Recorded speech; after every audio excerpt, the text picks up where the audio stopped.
The first time I realized my wife had been quietly rewriting me into the villain of our marriage, I was standing in my own basement holding a second phone I had never seen before. The screen was open to a family group chat titled, After Daniel. My wife's sister had written, "Once Thanksgiving is over, everyone will understand why you had to get away from him." My mother-in-law had replied, "Just make sure Chloe believes he refused the wedding money.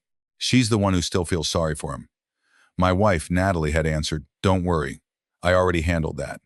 I had been married to Natalie for 16 years. I had raised Chloe since she was 8. I had paid for braces, school trips, college tuition, 3 emergency car repairs, and half the deposits for the wedding she was planning for the following spring. And yet, according to the messages on that phone, the family had spent nearly 2 years preparing for a future in which I was remembered as controlling, selfish, and cold. The worst part was not that Natalie wanted to leave me. Marriages end. People fall out of love. The worst part was discovering that she had been making sure everyone hated me before I even knew there was a fight. My name is Daniel Reed. I was 51 when this happened, and I live outside Kansas City, Missouri, in a split-level house with a maple tree out front and a garage that always smells faintly like sawdust because I have never learned how to throw away scrap lumber. I own a small commercial electrical company with 14 employees. We wire restaurants, remodel office spaces, handle emergency repairs, and do the boring work nobody thinks about until half a building goes dark. I am not wealthy enough to have people solve my problems for me, but I have done well enough to pay my bills, help family when I can, and sleep without checking the bank app at 2 in the morning. For most of my adult life, I considered that a success. Natalie came into my life when I was 35. She was a dental office manager, divorced, funny, sharp, and tired in the specific way single mothers become tired when every decision belongs to them. Chloe was 8, missing 2 front teeth, suspicious of every adult man, and obsessed with horses despite having never been near one. Her biological father, Mark, lived in Arizona and appeared inconsistently. Birthday cards some years, a phone call every few months, promises that dissolved before Chloe learned to write them on a calendar. I never tried to replace him. I just showed up. I drove Chloe to school when Natalie had early meetings. I learned how to make grilled cheese exactly the way she liked it, with 1 slice of American cheese and 1 slice of cheddar, because apparently balance mattered. I sat through dance recitals where the children seemed to be performing different routines at the same time. I helped with algebra, taught her to drive, and waited in a hospital parking lot at 2 in the morning when she needed an emergency appendectomy at 16. The first time she called me dad, she was 13 and angry. She yelled, "Dad, you don't understand anything," slammed her bedroom door, then opened it 30 seconds later with a horrified expression because the word had escaped before she could stop it. I told her I was more concerned about the door. She laughed. I went to the garage afterward and cried where nobody could see me. Natalie's family never fully accepted me the way Chloe did. Her mother, Barbara, had decided before our wedding that I was too practical. Her younger sister, Melissa, thought anyone who discussed budgets lacked generosity. At family gatherings, they praised Mark whenever he made one of his dramatic reappearances and treated my consistency as something ordinary enough to ignore. When Mark flew in for Chloe's high school graduation after missing nearly 3 years of school events, Barbara posted a photograph of him hugging Chloe with the caption, "Nothing like a father's love." I had paid for the graduation party, set up the chairs, and spent the morning grilling burgers for 40 people. I was not in the post. Natalie told me not to take social media personally. I tried not to. That became a pattern too. Melissa needed $5,000 after her salon flooded. Natalie said family helps family, and I wrote the check. Barbara's roof needed replacing. I covered $6,000 because her insurance settlement was delayed. When Chloe started college, Mark promised to help with tuition and sent 1 payment before disappearing again. I covered the rest with Natalie. Nobody called those things sacrifices. They called them what Daniel does. I was proud to be dependable until I realized dependable people are sometimes treated like appliances. Everyone is grateful when the refrigerator works. Nobody hugs it. The first real crack in my marriage appeared about 2 years before the basement phone. Natalie began describing ordinary disagreements to other people as examples of my controlling behavior. If I asked whether we could postpone a vacation because work was slow, Barbara would call and tell me Natalie deserved a life. If I questioned why our joint card had $400 of restaurant charges in 1 week, Melissa would post vague quotes about men who use money to control women. Natalie always acted embarrassed by their reactions. I vented to my mom, she would say. You know how she is. I accepted that because I had vented about marriage too.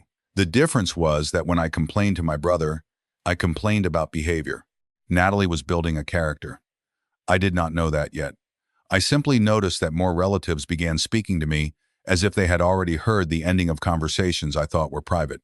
Then Chloe got engaged. Her fiancé, Evan, was a physical therapist from Overland Park. Kind, slightly nervous around our family, and smart enough not to participate in arguments he did not understand. I liked him immediately.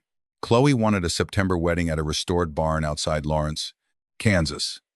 The first budget she showed us was around $42,000. Natalie and I agreed to contribute $18,000. Mark promised 10. Chloe and Evan would cover the rest. 2 months later, Mark's contribution became probably closer to 5. Then, after tax season, then silence.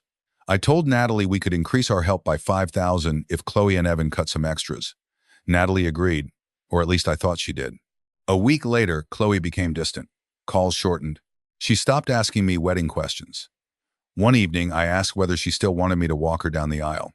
Her face changed. Mom said you didn't think that was appropriate. I stared at her. What? She said you told her Mark is my real father and you didn't want to create drama. Every sound in the restaurant disappeared for me. I never said that. Chloe looked confused. She showed me your text. What text? She pulled out her phone and found a screenshot. It appeared to show a message from me to Natalie. Mark is her father. I've already paid enough. I don't need to play dad at the wedding too. I felt sick. The message looked real. My name, my profile picture, the gray bubble. But I had never typed those words. I took out my phone and searched my conversation with Natalie. Nothing. Chloe watched my face carefully. You're saying Mom made it up? I'm saying I never sent it. Why would she do that? I had no answer. I did what I had done for years. I softened reality to preserve the marriage. Maybe something got misunderstood. Chloe looked disappointed. That's what Mom said you'd say. That sentence stayed with me. I went home and asked Natalie directly. She did not panic. She looked tired. Daniel, you say things when you're angry and then forget them. I did not send that. You delete texts all the time. I did not. Show me your phone. Her expression hardened. Absolutely not. You showed Chloe a screenshot supposedly from me because she was asking why you were acting weird about the wedding. I wasn't acting weird. This is exactly what I mean. Everything becomes an interrogation. She walked away. 20 minutes later, Barbara called me and said, you need to stop making Natalie feel unsafe in her own home. Unsafe. I had raised my voice once, maybe twice, in 16 years. That word frightened me because it was bigger than the argument. It turned disagreement into danger. I backed down again. 3 weeks later, the furnace started acting up. Nothing dramatic. A metallic rattle whenever the blower kicked on. I called a local HVAC company. A technician named Aaron came the following afternoon. I was working from home because snow had canceled 2 job sites. Aaron went downstairs while I finished a bid at the kitchen table. 15 minutes later, he came back up holding a small metal bracket. Your furnace is fine, he said. This was taped near the blower housing. It was probably causing the vibration. I stared at the bracket. Why would anyone tape metal to a furnace? He shrugged. No idea. But while I was back there, I noticed your storage shelves are blocking an access panel. You want me to move them? There's a shutoff line behind there. I had lived in the house 11 years. I did not know there was an access panel. We moved the shelves together. Behind them was a narrow door painted the same beige as the basement wall. I remembered the previous owner mentioning a small storage cavity under the stairs, but I had forgotten it existed because Natalie had arranged the basement after we moved in. The door was not locked. Inside were 2 suitcases, 3 plastic bins, a file box, and a phone plugged into a portable battery. At first, I assumed they were Natalie's Christmas storage. Then I saw my name on a folder. Daniel. I told Aaron I could handle the rest. He left. I sat on the basement floor and opened the box. There were copies of bank statements, printouts of old text conversations, photographs of my truck at job sites, notes about my work schedule, and screenshots of messages that looked like they came from me but contained sentences I had never written. I'm tired of paying for your family. Chloe isn't my responsibility forever. If Natalie wants freedom, she can pay for it herself. Some were close enough to things I had actually said that I could see how they were built. I had once texted, "I'm tired. We can talk about paying for your mom's roof tomorrow." The screenshot in the box removed the middle sentence and read, "I'm tired of paying for your mom." A normal disagreement had been trimmed into cruelty. The second phone contained the rest. No password. Maybe Natalie believed the hidden room was enough. The family group chat was called After Daniel. Barbara, Melissa, Natalie, and, to my surprise, Mark. Chloe was not in it. The messages went back 22 months. At first they were complaints. Natalie describing me as emotionally unavailable. Barbara telling her she deserved better. Melissa saying I had always acted superior because I made more money. Then the planning became specific. Natalie had been moving money into an account I did not know about. Not huge sums. 200 here. 500 there. Gifts to Barbara and Melissa, labeled as household expenses in our budgeting app, around $38,000 over 2 years.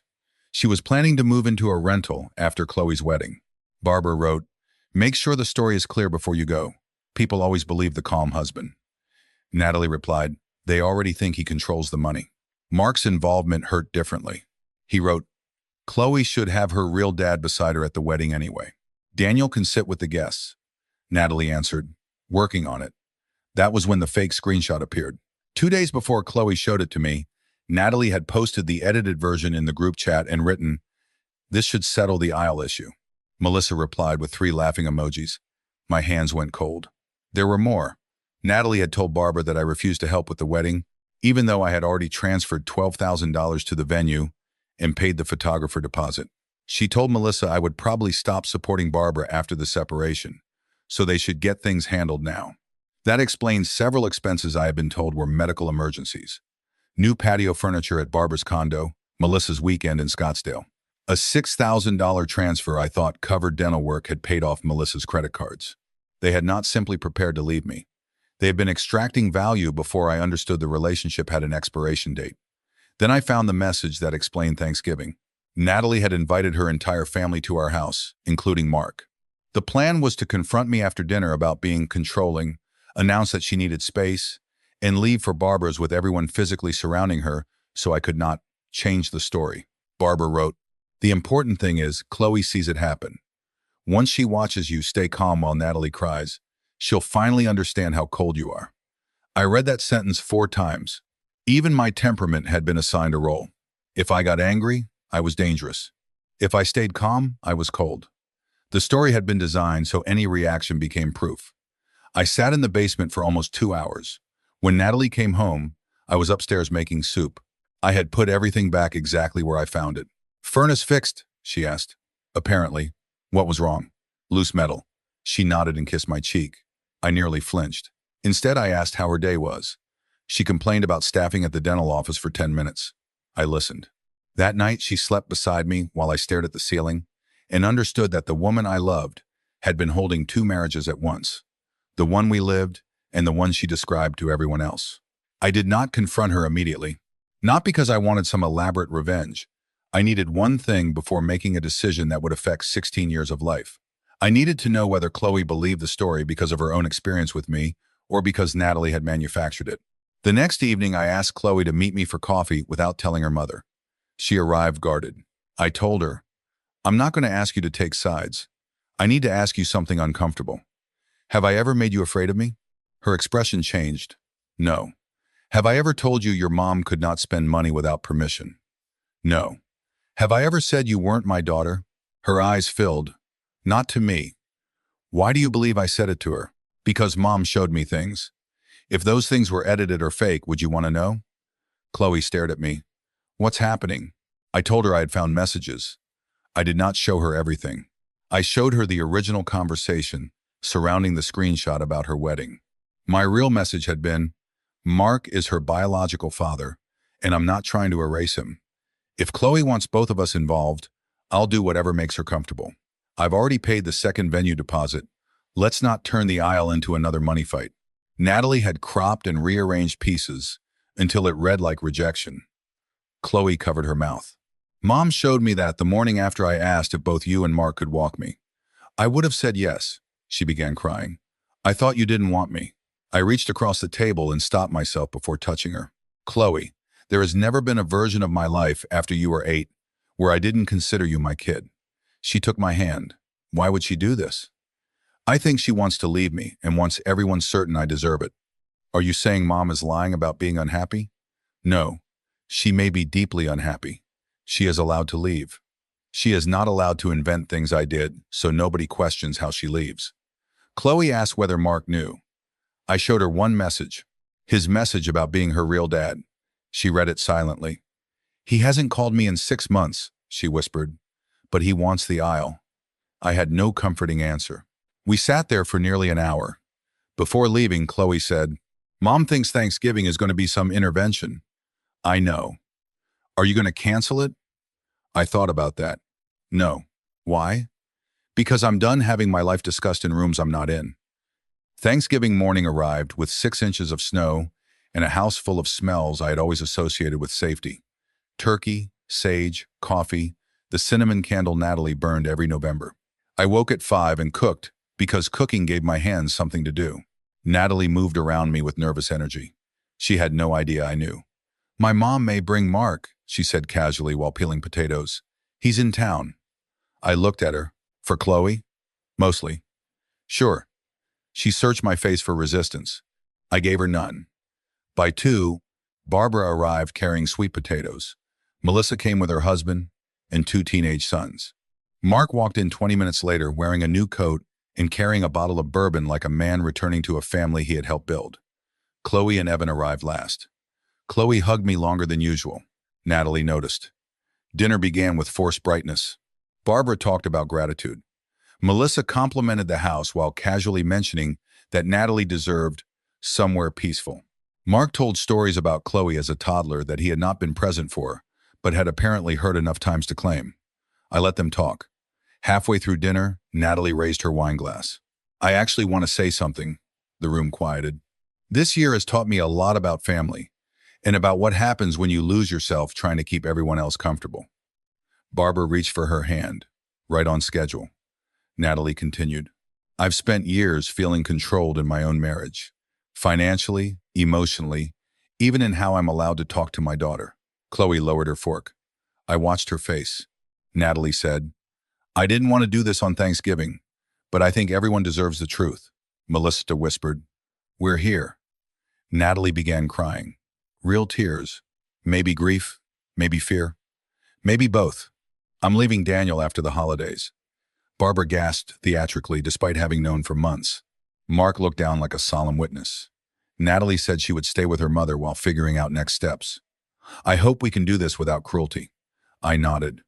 I hope so too. That answer unsettled her. You're not surprised? No. Barbara leaned forward. Daniel, this is your chance to listen instead of controlling the conversation. Barbara, I've listened for almost 2 years. Natalie went still. Melissa's face changed. I looked at Chloe. Do you want to do this now? She nodded. Natalie turned toward her. Do what? Chloe took out her phone. Mom, why did you fake a text from Daniel? Nobody moved. Natalie stared at her daughter. What are you talking about? Chloe put the screenshot on the table. This. You told me he said Mark is my real father and he wasn't going to play dad at the wedding. He never sent it. Mark shifted in his chair. Barbara said, Chloe, sweetheart, this isn't the time. Chloe looked at her grandmother. You knew. It was not a question. Barbara's silence answered. Natalie turned to me. You went through my phone? No. Then how did you? She stopped. I watched her understand. The basement. Her face drained. You found it. Yes, Melissa whispered. Found what? The second phone, I said. The group chat. The screenshots. The transfers. Melissa looked at Natalie, then Barbara.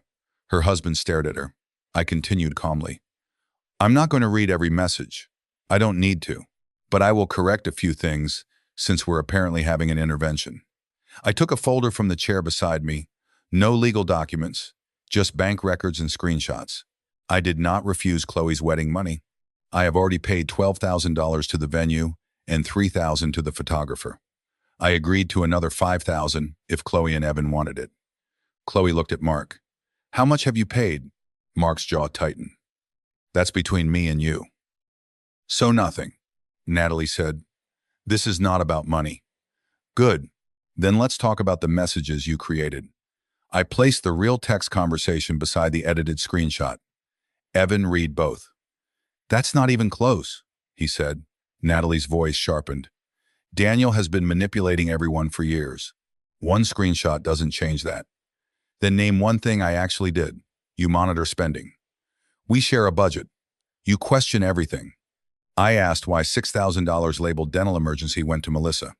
Melissa's husband turned toward her. What? Melissa went pale. It was temporary.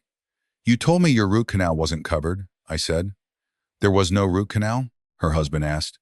She said his name warningly. I looked at Barbara. Your roof repair cost me $6,000. I helped because I wanted to. I never asked for repayment, but the last 2 years, almost $38,000 moved from our accounts into expenses I was told were medical bills, household repairs, or wedding costs. Several were family gifts I never agreed to. Barbara said, Natalie's money is her money too. Yes, which is why she could have said, I want to give my sister money. Instead, she told me we had emergencies. Natalie slammed her hand on the table. Because you would have said no. Maybe. Adults sometimes hear no. Barbara said, this is exactly the control we're talking about. Chloe spoke before I could. Grandma, Mom literally made fake screenshots. Barbara stared at her. You don't understand marriage. I understand lying. The room shifted. Natalie looked at Chloe as if betrayal had come from the wrong direction. After everything I've done for you, Chloe's face crumpled. Don't. I protected you. From him? She pointed at me. He taught me to drive. He sat through every dance recital. He paid tuition when Mark disappeared. He stayed at the hospital when I had surgery. What exactly were you protecting me from? Natalie cried harder. You don't know what it's like being married to him. Then leave him, Chloe said. But why did you need me to hate him first? Nobody spoke. That was the question beneath everything. Natalie wiped her face. Because none of you ever see what I give up. What did you give up? I asked quietly. My life became your company schedules, your practical decisions, your stupid budgets. Everyone thinks you're this saint because you pay for things. Do you know what it's like living with somebody who is always calm? You make me feel crazy just by standing there. There are truths inside ugly statements. I heard hers. My calm had probably felt like distance. My practicality may have been exhausting. I said, then you should have told me you hated our marriage. I did. No, you told your mother. You told Melissa. You told Mark. You told everybody except me. She stared at me. You wouldn't have listened. You never gave me the chance. Barbara jumped in. She was afraid. Of what? Of losing financial security. There it was. Not safety, security. Natalie closed her eyes. Barbara realized what she had said and tried to recover. I mean, no, I said. That's honest. Keep going. Melissa's husband asked, what is after Daniel? Melissa whispered, oh God. Evan looked between us. Natalie said nothing. I answered, a group chat planning what happens after she leaves me. Barbara snapped. It was support. It included instructions about what story to tell Chloe before the wedding, because she needed to be prepared.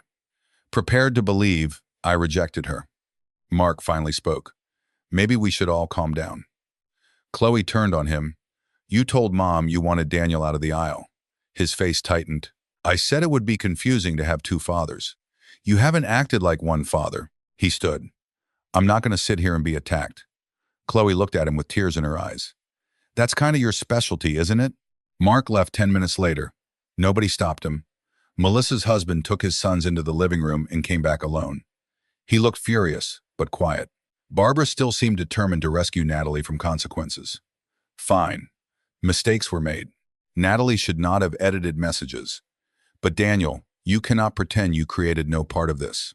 I'm not. That stopped her. I worked too much. I treated solving bills like solving feelings. I probably made Natalie feel managed when I thought I was being responsible. I'm willing to own that. Natalie looked at me for the first time with something other than anger. Then maybe you finally understand. I understand why you were unhappy. I do not accept what you did with that unhappiness. I turned toward her. You are free to leave this marriage. You do not need my permission. But I'm not going to spend the next year defending myself against a character you created in advance. What does that mean? It means the money transfers to your mother and sister stop tonight. The extra wedding contribution I promised Chloe stays, because that promise was to her, not to you. Our household expenses will be separated starting next month. And I'm moving into the downstairs office until we decide living arrangements. Barbara said, "You're cutting her off." No. Natalie has a salary. She has savings I just discovered. She has a family that has spent 2 years promising to support her. Now everyone gets the chance to mean what they said. Melissa's face tightened. "We don't have space." I looked at her. "That sounds like something your group chat should have discussed." Even Chloe laughed once through tears. Natalie looked stunned. "So you're punishing me financially?" "I'm removing myself as the invisible funding source for a plan designed to remove me." "Same thing. Only if you believe my money belongs to you after the marriage ends." Barbara stood. "This is disgusting." "Then don't accept any more of it." She opened her mouth and closed it. The rest of Thanksgiving was not dramatic. That surprised me. There was no screaming finale. No one threw anything. People simply lost their appetite. Melissa left with her husband after a private argument in the hallway. Barbara left after telling Natalie she could stay with her for a little while, emphasizing little in a way I noticed. Natalie went upstairs. Chloe and Evan stayed to help me clear dishes. At the sink, Chloe said, "I'm sorry I believed her." "She's your mom. You were supposed to believe her." "Do you hate her?" "No." "How?" I dried a plate. "Hating someone takes a lot of maintenance." She smiled sadly. Then she asked, "Will you still walk me down the aisle?" My throat closed. "If you want me to." "I want you and Mark both." "Then that's what we'll do if he agrees." "And if he doesn't?" I looked at her. "Then I'll still be there." She hugged me so hard I nearly dropped the plate. Natalie moved to Barbara's condo the week before Christmas. The first 2 weeks, every conversation was angry. She accused me of turning Chloe against her. Barbara sent me messages saying a husband should not expose private marital problems to children, even though the private problems had been used to manipulate Chloe for months. Melissa stopped speaking to me entirely after her husband discovered how much money Natalie had sent her. Their marriage did not collapse. They did begin counseling. That was not my business. I did not tell extended family what happened. I did not post screenshots online. I did not send the group chat to anyone who was not directly involved. When relatives called because Barbara had described me as financially abusive, I said one sentence: "Natalie is free to leave, has her own income, and has substantial private savings. I will not discuss the rest." Some believed me, some did not. I learned that reputation becomes less important when you stop using strangers as a jury. The house became quiet after Natalie left. I had expected relief. Instead, I found her hair tied beside the bathroom sink and cried for 20 minutes. 16 years do not become fake because the ending contained betrayal. There had been real vacations, real jokes, real mornings when she brought me coffee, real nights when I was sick, and she sat beside me. That complicated my anger. I wanted a simple villain because simple villains are easier to leave. Natalie was not simple. She had loved me and resented me, needed me and prepared to escape me, told the truth about some loneliness, and lied about the reasons for it. Human beings can do terrible things without becoming fictional monsters. That did not mean I had to stay married to one. We separated quietly. There were practical conversations about furniture, bills, and who kept what. I refused to turn those conversations into a courtroom drama. Natalie kept the savings she had moved into her private account. I kept my business and the house expenses I could cover. We divided ordinary things like adults who had finally stopped pretending the relationship was ordinary. The hardest conversation came 3 months later when Natalie asked to meet at a diner. She looked tired, not polished. "I owe you an apology," she said. I waited. "Not a butt apology." "Good start." She almost smiled. "I made you into someone easier to leave." That sentence hit harder than any accusation. Why? Because if I admitted you were a decent man who made me unhappy, then leaving meant I had to own the choice. My mom kept saying everyone would think I was ungrateful. Melissa said Chloe would blame me. Mark said people would assume I left because I wanted more money. So every time you disappointed me, I collected it. And edited it. She looked down. "Yes. The fake texts? I wanted Chloe to stop defending you." "Why?" "Because every time she called you dad, I felt like I was the only person in the house who was unhappy with you. I stared at her. That is one of the cruelest things you've ever said. I know. You hurt your daughter to make your decision easier, she cried. I know. This time I believed the apology because she was no longer asking the apology to erase consequences. I forgive you, I said. She looked up too fast. But I don't want to reconcile. Her face fell. I thought maybe, that's why forgiveness and reconciliation are different words. She nodded slowly. Fair. And Chloe decides her relationship with you, not me. She barely calls. Then you know what work looks like. Natalie began rebuilding with Chloe in small ways. No dramatic reunion, coffee, therapy, apologies without explanations. Chloe remained angry about the wedding manipulation longer than she remained angry about the marriage. She tried to take my dad away before she even left her husband, she told me once. I did not correct the word dad. The wedding took place in September. Mark arrived. For a while it looked like he might refuse the shared aisle because he said it felt symbolically confusing. Chloe answered, then be confused quietly. He came anyway. When the music started, Chloe stood between us. One arm through mine, one through his. Halfway down the aisle, Mark's pace became uneven because he was crying. I did not feel victorious. I felt sad for all three of us. Family is sometimes a collection of people arriving late to roles they should have understood earlier. At the altar, Chloe kissed Mark's cheek first, then mine. Thanks, Dad, she whispered. I cried through most of the ceremony. Natalie sat in the second row with Barbara. We made eye contact once. She nodded. I nodded back. That was enough. At the reception, Chloe gave a toast. She did not mention the fake messages. She did not punish her mother publicly. She simply said, this year taught me that love is not always the person with the right title. Sometimes it's the person who keeps showing up even when the title gets complicated. She looked at me. I had to stare at the tablecloth for a minute. Mark clapped. Natalie cried. Barbara did not post the speech online, which I considered progress. My relationship with Natalie today is civil. We are divorced. We exchange birthday texts. We occasionally attend the same family events because Chloe refuses to organize her life around adult discomfort. I respect that. Barbara still thinks I embarrassed Natalie at Thanksgiving. I think Barbara needs that belief because the alternative requires acknowledging how much she helped build the narrative. Melissa apologized once after her husband insisted. It was not convincing. We are polite. I have never loaned either of them money again. Chloe and Evan live 15 minutes away. She calls me when her garbage disposal makes noise, even though Evan is perfectly capable of fixing it. I accuse her of manufacturing reasons to need me. She says, parents like being useful. She is right. The difference now is that useful is something I choose to be. It is not the price of admission. The basement door is still there. I emptied the hidden room after Natalie moved out. I threw away the fake screenshots. I kept one printed page from the After Daniel group chat. Not because I want to stay angry. It contains Barbara's sentence. Once Chloe believes he refused the wedding money, she'll stop feeling sorry for him. Underneath it is Natalie's reply. I already handled that. I keep it because memory is generous to people we once loved. Time softens edges, removes context, and turns betrayal into misunderstanding if you let nostalgia edit long enough. That page reminds me that my boundary did not come from one bad Thanksgiving. It came from discovering that my wife believed leaving me required first destroying my relationship with the child I had raised. I also keep another piece of paper in the same drawer. A card Chloe gave me on Father's Day after the wedding. It says, "You never needed to be my real dad. You just needed to be real." That one matters more.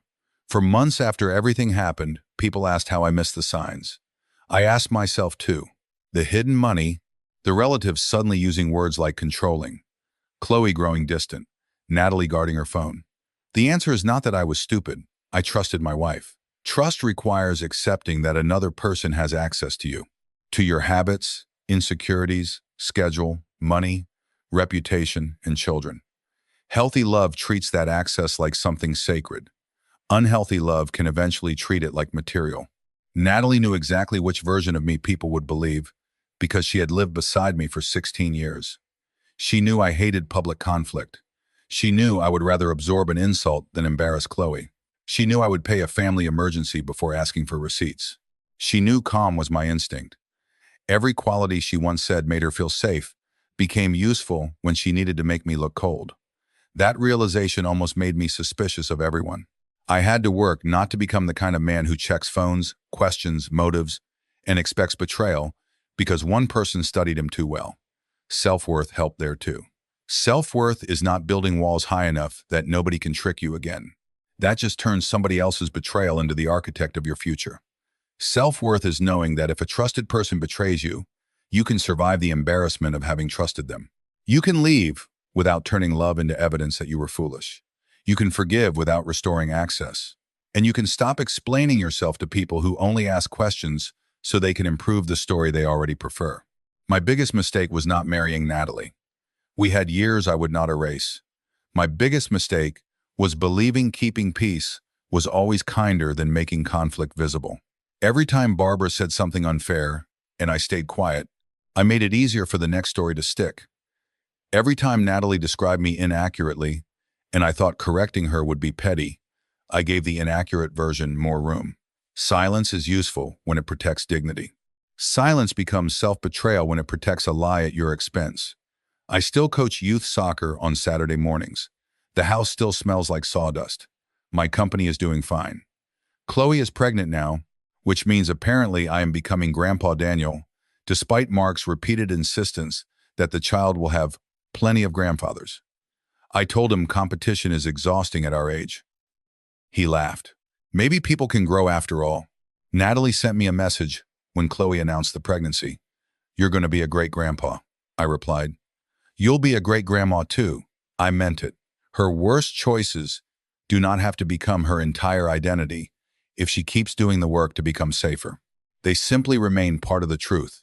That is the ending I never expected. No dramatic revenge, no one's life destroyed, no victory speech over somebody else's collapse. Just a family forced to stop confusing secrecy with peace, money with love, biology with fatherhood, and a convincing story with the truth. So tell me honestly, if you discovered your spouse had spent nearly 2 years secretly editing messages, moving money, and convincing the child you raised that you no longer wanted to be their parent just so everyone would support the breakup, would a sincere apology ever be enough for you to rebuild that marriage? Or would deliberately poisoning your relationship with your child be the one betrayal no amount of remorse could undo?